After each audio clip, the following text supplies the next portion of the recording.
प्यारे मित्रों, मैंने श्रीमद् भगवद गीता तब तक नहीं पढ़ी थी जब तक मुझे ज्ञान नहीं हुआ कि हम सब आत्माएं हैं और ये जिंदगी हम आत्माओं के लिए एक इम्तिहान है। अपने अंदर से अपने सबसे अच्छे रूप को बाहर निकालने का और श्रीमद् भगवद गीता इस इम्तिहान को पास करने की एक अहम किताब। भगवद गीता के 18 अध्याय हैं और यह संस्कृत में परमात्मा द्वारा दी गई थी। समय के साथ संस्कृत भाषा रोजमर्रा की जिंदगी से निकल गई और यह ज्ञान मनुष्य से दूर हो गया। समय समय पर श्रीमद् भगवद गीता का साधारण अक्षरों में अनुवाद किया गया। इसी प्रयास को आगे बढ़ाते हुए मैं यहाँ श्रीमद् भगवद गीता संपूर्ण सार को एक आसान रूप में प्रस्तुत कर रहा हूँ।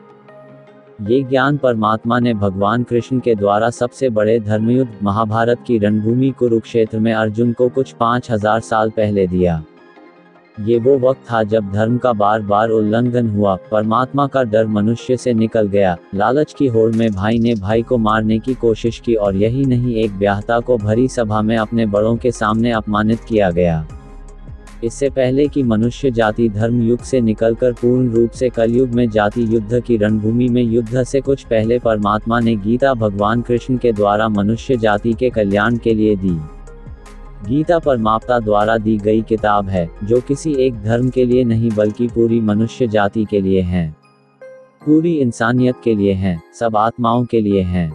क्योंकि ये आत्मा को परमात्मा के बारे में, उसकी सृष्टि के बारे में और सबसे अहम यह उन कायदों के बारे में समझाती है जिनका आत्मा को मनुष्य के रूप में हर हाल में पालन करना होगा, रक्षा करनी होगी और इन्हीं कायदों की बुनियाद पे एक आत्मा को शरीर त्याग करने के बाद परखा जाएगा और इस परीक्षा से पास होने पे हमेशा के लिए इस जन्म और मृत्यु से मुक्ति मिलेगी। परमात्मा भगवद गीता में कहते हैं कि मैं ही सबकी शुरुआत हूँ, मैं शुरू से भी पहले था और सब खत्म होने के बाद भी रहूंगा। सब मुझ में है और मैं सब में हूँ। जो भी तुम छू सकते हो, देख सकते हो, चख सकते हो या सुन सकते वो सब मैं हूँ। ये नदियाँ, पहाड़, सूरज, ग्रहण, चांद, सितारे सब मैंने बनाए हैं। मैंने ही भगवान, शैतान, राक्षस और इंसान बनाया। मैं सर्वव्यापी हूँ, सब में रहता हूँ, सब मैं हूँ, मैं ही हूँ ... मैं ही ब्रह्म बनकर सब बनाता हूँ और रुद्र बन के सब नष्ट कर देता हूँ। मैं ये सृष्टि यूं ही बनाता और तोड़ता रहूंगा ताकि आत्माओं को मौके मिल सके इस जन्म और मृत्यु से मोक्ष पाने को ... हमेशा के लिए परमात्मा के साथ रहने को भगवद गीता कहती है कि इस सबसे बड़ी परीक्षा के लिए परमात्मा ने प्रकृति का निर्माण 5 तत्व हवा, अग्नि, जल, पृथ्वी और ईथर से किया, जिन्हें हम छू के, चख के, सूंघ के और देख के हम समझ सकते हैं। पर खुद परमात्मा इन 5 इंद्रियों के समझ से बाहर हैं। उन्हें आत्मा इन इंद्रियों से नहीं जान सकती। आत्मा 5 इंद्रियों के साथ वैसे ही हैं जैसे एक लोहे का रोबोट, जिसे अपने बनाने वाले का कोई पता नहीं। अर्जुन को भी परमात्मा का विराट रूप देखने के लिए भगवान कृष्ण ने दिव्य नेत्र दिए। भगवद गीता समझाती है कि आत्मा अजन्मी है, इसे कोई मार नहीं सकता, कोई जला नहीं सकता, डूबा नहीं सकता, काट नहीं सकता। लेकिन आत्मा को परमात्मा के साथ हमेशा रहने के लिए ये परीक्षा रूपी जीवन में बैठना ही पड़ेगा। इस परीक्षा के लिए परमात्मा से बिछड़ के आत्मा को पृथ्वी पे किसी न किसी रूप में जन्म लेना पड़ता है और 88 करोड़ योनियों को जीने और भोगने के बाद एक आत्मा को मनुष्य का शरीर और दिमाग मिलता है। इस सबसे बड़ी मर्यादाओं की परीक्षा में बैठने के लिए हर मनुष्य को इस पूरी परीक्षा के दौरान तरह तरह की अच्छी और बुरी भावनाओं की चक्रव्यूह में अपने ही भाई बहन और मित्रों के साथ डाला जाता है, जिसमें हर आत्मा को अपने अंदर के तामसिक और राजसिक अवगुणों से निकल के सात्विक जीवन में प्रवेश करने के मौके मिलते हैं। हमारे तामसिक गुण वो है जो हमारे अंदर हीन भावना पैदा करके हमें खुद को उदास और नुकसान पहुंचाते हैं और हमारे राजसिक गुण हमें ईर्ष्यालु और लोभी बना के दूसरों के प्रति नुकसान पहुंचा सकते हैं। इस परीक्षा के दौरान हर आत्मा को तामसिक और राजसिक गुणों को खत्म करके अपने सात्विक गुणों से परिचित होना पड़ेगा। सात्विक गुण वो हैं जो आत्मा को अपने आसपास की हर चीज से जोड़े और उन्हें प्यार करना सिखाते हैं। परीक्षा के दौरान हर आत्मा को जीवन के चारों स्तंभ धर्म, अर्थ, काम और मोक्ष का ज्ञान पाके ही मुक्ति मिलती है। यही वो द्वार है जिन्हें समझकर ही आत्मा परमात्मा को समझ सकती है। पहला द्वार धर्म का है और शेर इसका प्रतीक है। धर्म वही है जो गीता में लिखा हुआ है। धर्म वही है जो धारण किया हुआ है, जिसे आपका दिल मानता है।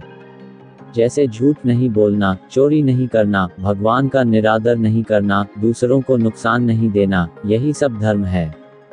और हर आत्मा को अपने जीवन काल में हर समय धर्म का पालन करना होगा और उसकी रक्षा करनी होगी। दूसरा द्वार अर्थ का है और घोड़ा इसका प्रतीक है। हर आत्मा अपने हर जीवन काल में अपने पृथ्वी पे होने का अर्थ या मूल कारण समझेगी। इस जिंदगी में भोगने वाली चीजें और रिश्तों का आनंद लेगी। अच्छा बेटा और अच्छी बेटी, अच्छा भाई या अच्छी बहन, अच्छा पति या अच्छी पत्नी बनके हर दुनियावी रिश्ते पर खरी उतरेगी और इस परीक्षा को पास करेगी। तीसरा द्वार काम का है। भगवद गीता समझती है कि हर मनुष्य के अंदर काम, क्रोध, लोभ, मोह, अहंकार और ईर्ष्या जैसी 6 भावनाएं हमें अपने और दूसरों के प्रति नुकसान पहुंचा सकती है।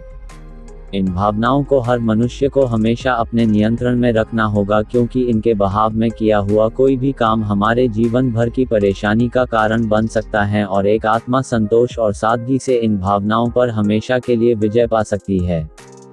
चौथा स्तंभ मोक्ष का है और हाथी इसका प्रतीक है। इस परीक्षा रूपी जीवन में हर मनुष्य हर समय कुछ इच्छाएं रखता है। कुछ इच्छाएं एक ही जन्मकाल में पूरी हो जाती है, पर कुछ अधूरी रह जाती हैं और उनके पूरा होने के लिए आत्मा को वापस पृथ्वी पर आना पड़ता है। भगवद गीता समझाती है कि हमारी इच्छाएं ही मूल कारण है हमारे पृथ्वी पर वापस आने का, और अगर हम कोई भी इच्छा न रखें तो हम इस जीवन और मृत्यु से मुक्त हो सकते हैं। ये द्वार माफी का भी है। जिन्होंने आपके साथ बुरा किया उनको माफ करके और जिनसे आपने बुरा किया उनसे माफी मांग के मुक्ति पाई जा सकती है।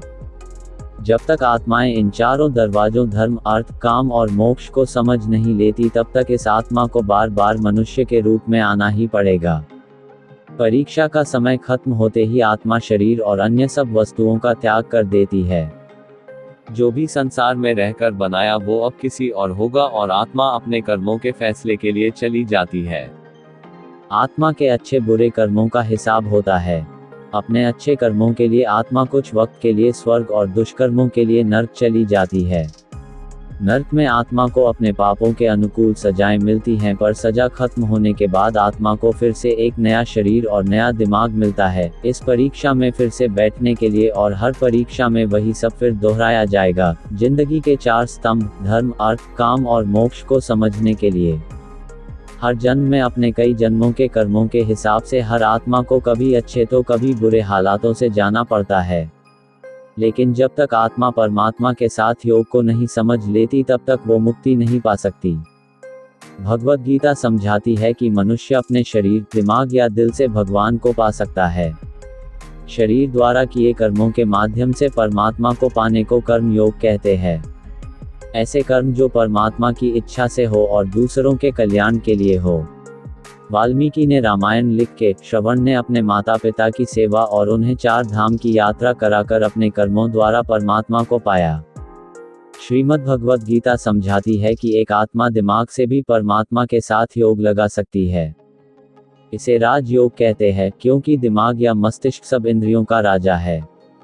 एक मनुष्य अपनी आस्था, श्वास प्रणाली, अभ्यास, साधना और तपस्या से परमात्मा को इस योग के रास्ते पा लेता है।